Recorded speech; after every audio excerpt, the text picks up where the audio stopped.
Yorana, merci de rester fidèle à votre chaîne publique. Voici les titres de ce dimanche 13 novembre. La reproduction des porites russes, une espèce de corail, est-elle menacée par le réchauffement climatique? Difficile encore de pouvoir tirer des conclusions, mais la météo du moment a un impact certain. Explication dans un instant. Après 7 jours d'efforts sans relâche, l'État arrête les recherches à Papineau. Les corps des 4 disparus sont toujours introuvables. La famille, elle, ne veut pas abandonner. Les pays du Pacifique pourront-ils devenir des destinations éco-responsables ou est-ce une utopie? Les chefs des États insulaires affirment néanmoins leur volonté d'inscrire le tourisme durable au cœur de leurs priorités. On en parle avec le vice-président Jean-Christophe Bouissou qui a participé au sommet post-Covid organisé par l'Organisation du tourisme du Pacifique. Nous irons à bord du Prairial aussi dans ce journal. Le navire a accueilli en mer son nouvel hélicoptère avant de mettre le cap sur l'île de Pâques. Une opération délicate, vous allez le voir. Et notre rubrique Fait-Noix d'avant du dimanche nous emmène à Mataiva ce soir. L'atoll qui fut l'objet de convoitises des acteurs internationaux de l'extraction minière dans les années 70, mais heureusement préservé par ses habitants. La période d'abondance Matar-i-Ni'ah qui s'ouvre bientôt est aussi la période de ponte pour une espèce de corail bien particulière, les porites russes, les seuls à pondre de jour et de façon totalement synchronisée à une heure et un jour précis. Depuis 3 ans, une poignée de passionnés et de collégiens les étudient et tentent de découvrir si le changement climatique a des répercussions sur leur système de reproduction. Le reportage de Nicolas Suire et Jérôme Lee. Cette eau un peu trouble atteste de la ponte des coraux Porites russes. Depuis 2019, elle est observée 5 jours après la pleine lune, entre 6h45 et 7h30, sur une douzaine d'îles en Polynésie française. Celui qui a collecté ces informations, c'est VTA Liao, biologiste marin. Des informations qui lui semblent importantes à conforter pour mieux connaître et protéger cet être vivant. Mais ce matin, le spectacle n'est pas au rendez-vous. Seules 6 colonies sur les 30 observées ont pondu. Je m'attendais à une pente un peu plus forte, mais en même temps, en finale, vu que la température de l'eau est encore vachement fraîche, on est plutôt autour de 26, alors que d'habitude à cette période, on est autour de 27-28. Donc c'est intéressant de voir que ce mois-ci, ça a été une pente, mais plutôt faible. Avec lui ce matin, des éco-délégués. Ces collégiens de 4e et 3e veulent également observer le phénomène. Ils ont reçu une formation depuis 1 an et en sont à leur 2e observation. Très impliqués, ils comprennent l'importance du corail et sont soucieux de sa protection. Il y a de plus en plus de coraux abîmés par les encres, la crème solaire, les plastiques. Et du coup, c'est vrai qu'on a eu aussi pas mal d'intervenants extérieurs comme Temana ou Temoana ou ce genre d'associations et aussi l'IFREMER qui nous a accueillis pour nous sensibiliser sur les coraux, mais aussi d'autres, la biologie sous-marine aussi. Mais c'est surtout le réchauffement climatique qui détruit les coraux et d'année en année, ils sont de plus en plus en danger. Et les coraux, c'est une maison pour les poissons, donc si les coraux sont en danger, les poissons sont aussi en danger. Le corail est un abri et une nurserie pour la flore marine. Quasiment toute vie dans le lagon repose sur lui. Aussi, la motivation des élèves est acquise, reste à protéger le précieux être vivant. La première étape, si vous voulez, c'est d'observer pour comprendre comment fonctionnent les espèces afin d'envisager des solutions pour mieux les protéger.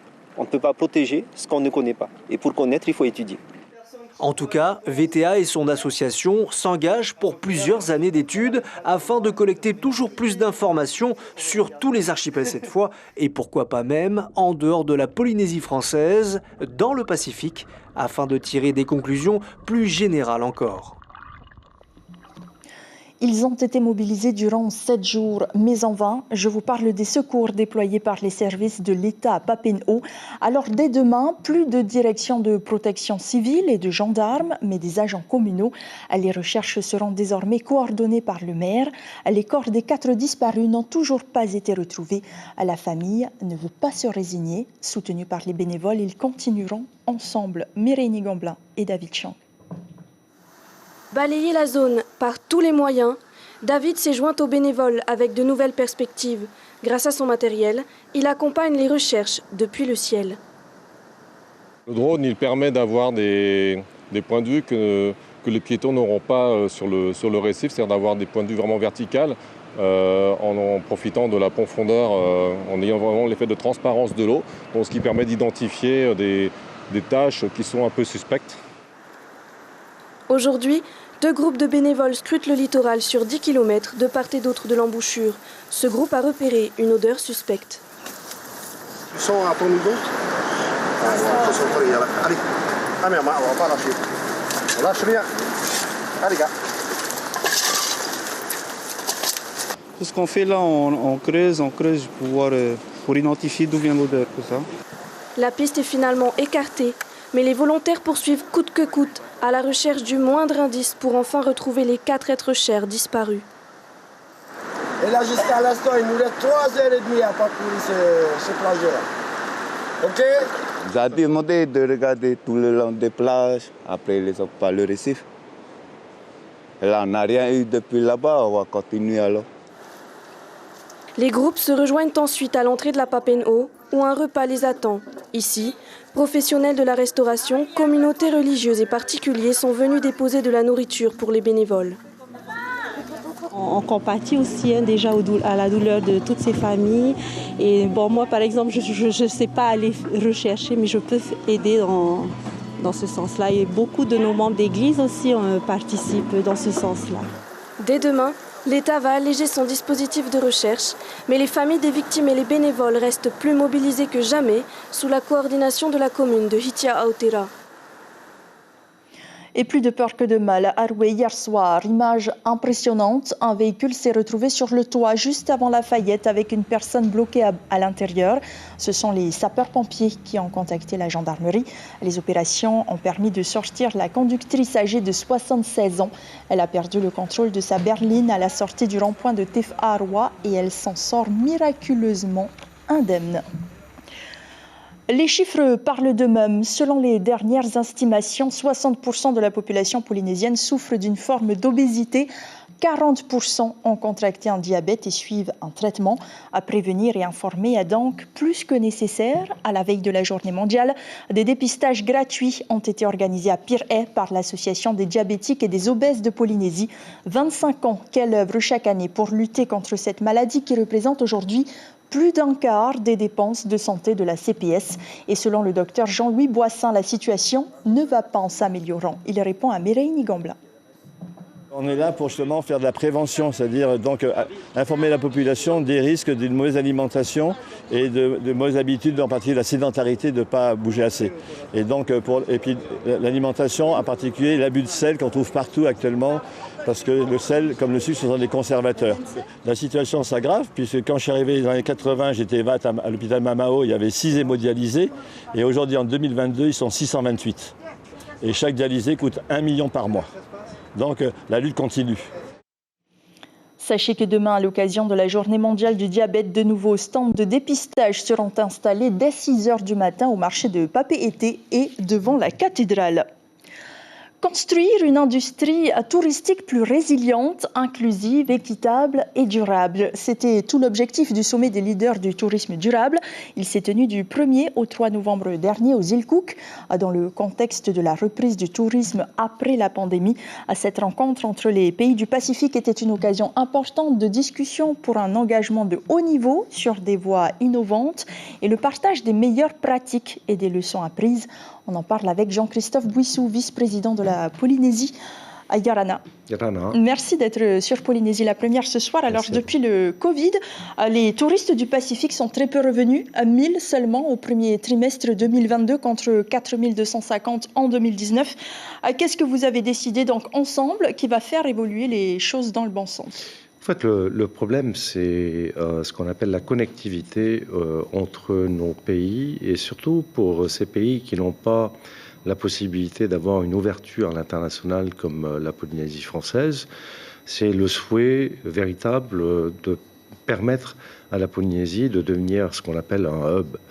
Ce qui veut donc dire qu'il faut que l'on accompagne cette volonté par le déploiement de moyens et notamment de compagnies aériennes régionales pour permettre au fait de desservir ces pays. Et est-ce que ces États ont les moyens de mettre en place, de développer l'industrie du tourisme dans leur pays avec la Polynésie? Si vous prenez par exemple le cas des îles Cook, les îles Cook avaient une délégation de service public avec la Nouvelle-Zélande, et cette délégation de service public autorisait le gouvernement à payer la Nouvelle-Zélande $1 million mensuellement, ce qui représente quand même une somme importante. Et c'est aussi le cas d'autres pays. Donc ce qu'il faudrait aujourd'hui, c'est un peu leur souhait, c'est que nous puissions autour de la table discuter pour voir comment est-ce que la Polynésie, au travers des moyens de ces pays, c'est un marché quand même très important de plusieurs millions de personnes et qui pourraient transiter par chez nous, rester un tout petit peu chez nous aussi, puisque c'est un peu le but. Et avant de repartir sur les États-Unis, sur l'Amérique du Sud ou sur l'Europe. Alors le tourisme durable, c'est une volonté affichée du gouvernement. C'est écrit noir sur blanc dans la feuille de route du Fari Amanihini 2027. Problème en Polynésie, l'adduction en eau potable et la gestion du traitement des déchets. Comment on fait pour répondre aux normes internationales ? D'abord, il faut savoir quand même que l'eau potable est de plus en plus mise en œuvre dans les communes. Bon, cela reste toujours un problème dans c'est toujours un problème, mais si l'on considère en nombre de populations, 3/4 de la population vivent sur l'île de Tahiti, Moorea. Et puis si on considère aussi les îles sous le vent, ça représente 88%. Donc c'est quand même très important et la plupart des hôtels se trouvent dans cette région. Si l'on va un peu plus loin, c'est surtout le problème des Tuamotu où l'eau potable manque. Et c'est donc aujourd'hui l'eau pluviale, même filtrée, qui est mise en œuvre d'une manière un peu individuelle. Donc il faut continuer à investir, si vous voulez, dans ces domaines-là, les lentilles d'eau, et surtout d'avoir un système qui permet d'éviter de devoir, taper dans cette lentille et faire en sorte que l'osmose ne puisse plus se produire. Ensuite, sur les questions de déchets, nous avons pris une décision il n'y a pas très longtemps sur le plan maritime de permettre le transport des déchets sur Tahiti à des tarifs qui sont beaucoup plus abordables pour les communes. C'était surtout ça le problème. Et c'est donc chose faite aujourd'hui puisque le gouvernement a pris un arrêté pour baisser les tarifs de transport des déchets, les retraiter ici et ensuite les recycler et les renvoyer à l'extérieur, en Nouvelle-Zélande notamment. Alors dans ce sommet, il était question aussi, en tout cas c'était une volonté de votre part de renouer avec la Chine. Est-ce que ce n'est pas malvenu ou en tout cas envoyer un mauvais message à la France ou aux États-Unis en pleine tension dans la zone Indo-Pacifique? La position de la France, c'est la position de la troisième voie, c'est-à-dire que nous ne sommes pas ni alignés sur la position américaine, ni alignés sur la position chinoise. Nous sommes alignés sur une position qui est de dire simplement nous ne voulons pas de guerre dans cette région du Pacifique. Il ne faut pas rentrer dans une stratégie de bloc contre bloc. C'est bien ce que le président français, Emmanuel Macron, a expliqué, c'est-à-dire que notre souhait, c'est de continuer à discuter, de continuer à échanger avec la Chine, de continuer à entretenir des relations normalisées. Maintenant, tout reste à voir comment la Chine aussi se comporte au regard des pays limitrophes.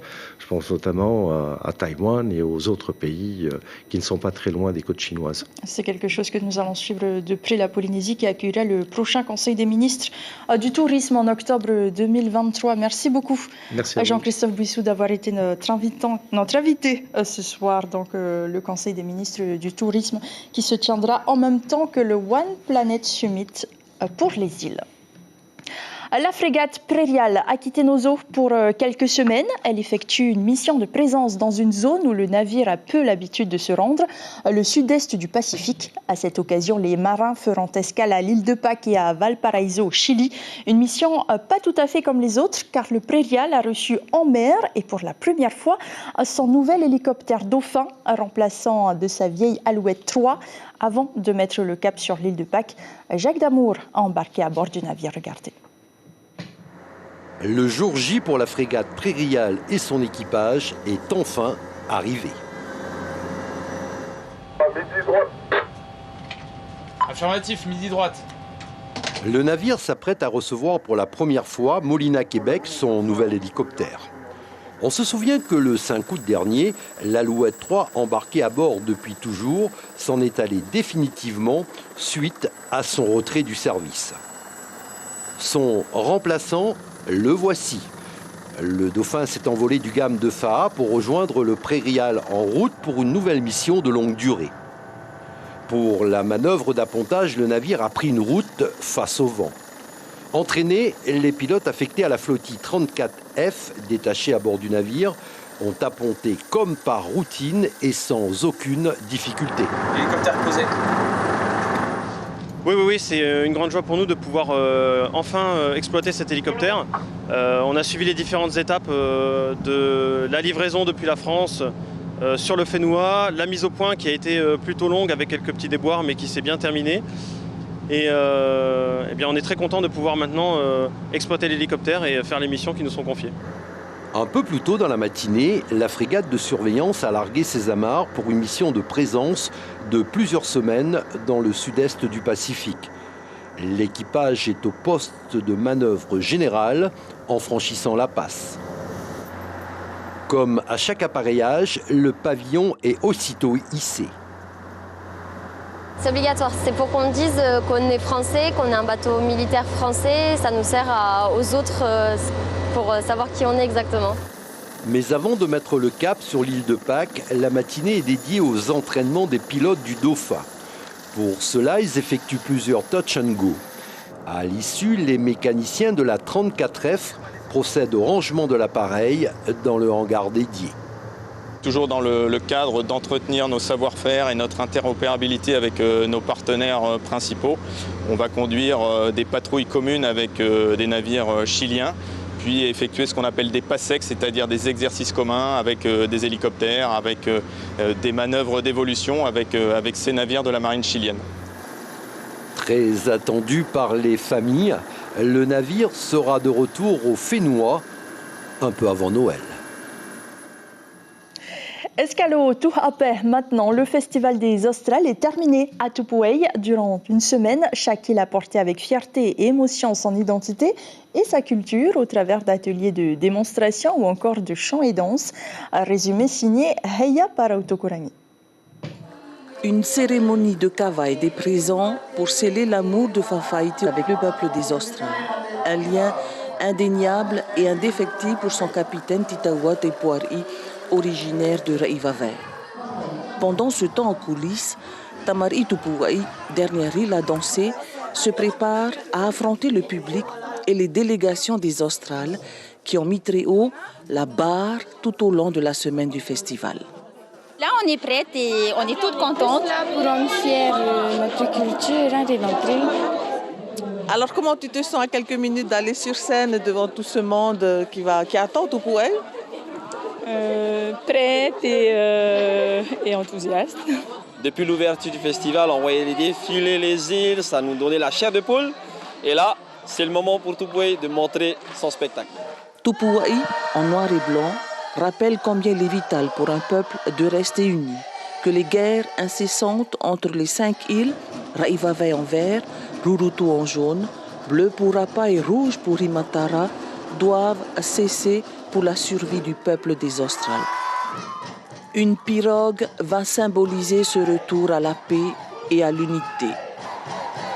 Et c'est sous le signe de l'unité que le maire de Tupuai a annoncé l'organisation du prochain festival des Australes à Rimatara, du nom de Tama Ahiroatu en 2026 et qui aura pour thème To'uprau, mon histoire.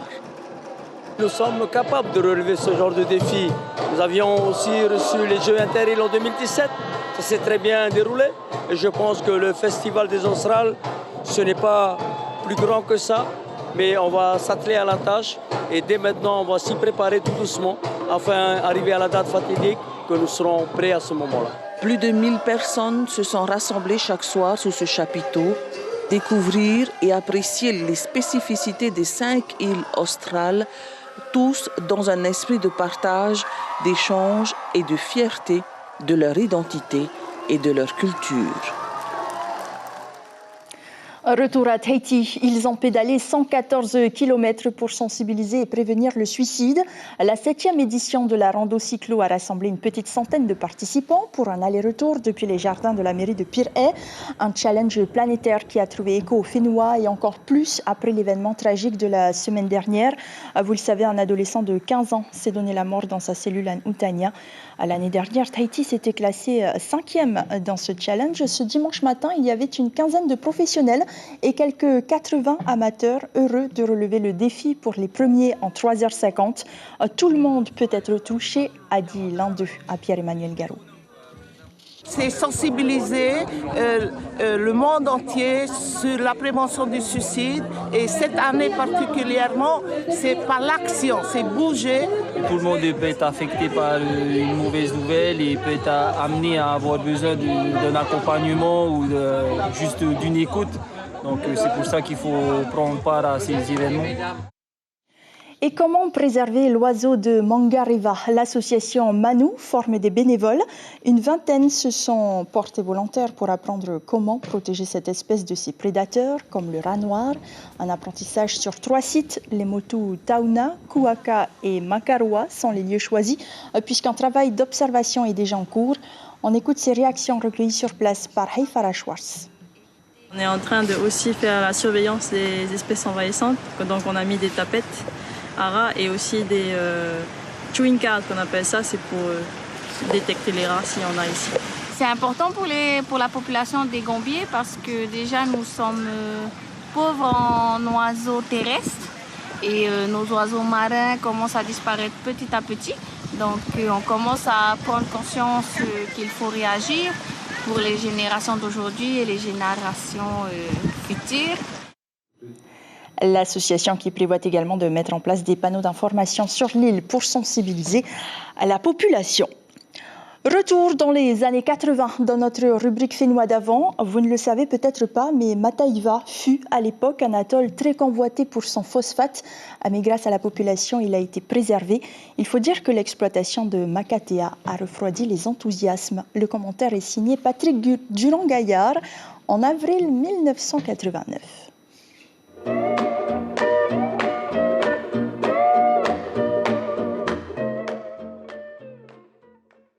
Un gisement de 12 millions de tonnes exploitable sur 15 années. Voilà ramené à quelques chiffres le projet d'exploitation des phosphates de Mataiva, actuellement dans les cartons du gouvernement territorial.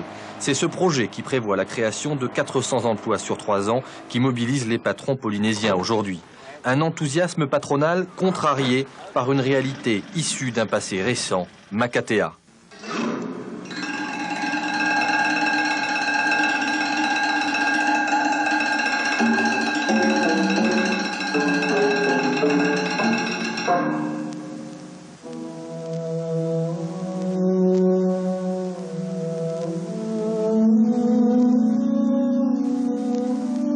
Un demi-siècle d'exploitation phosphatière pour cette île haute des Tuamotu. Elle devait faire de Vaitepaoa, aujourd'hui village fantôme, une véritable cité de 3000 âmes centrée autour de la Compagnie française des phosphates d'Océanie.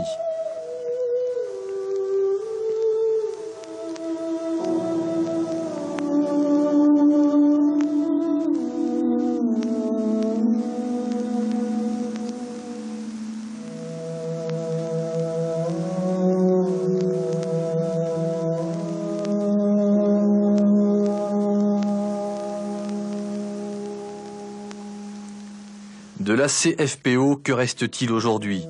Des ruines et un sentiment de désolation pour les quelques 30 habitants qui vivent encore à Makatea.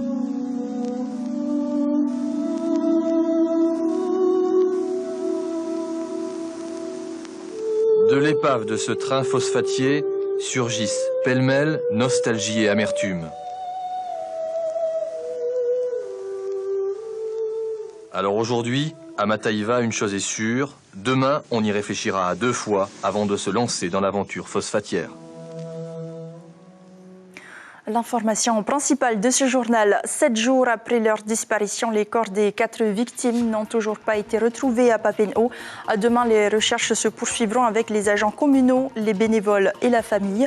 Plus de protection civile et de gendarmes, les services de l'État qui resteront tout de même.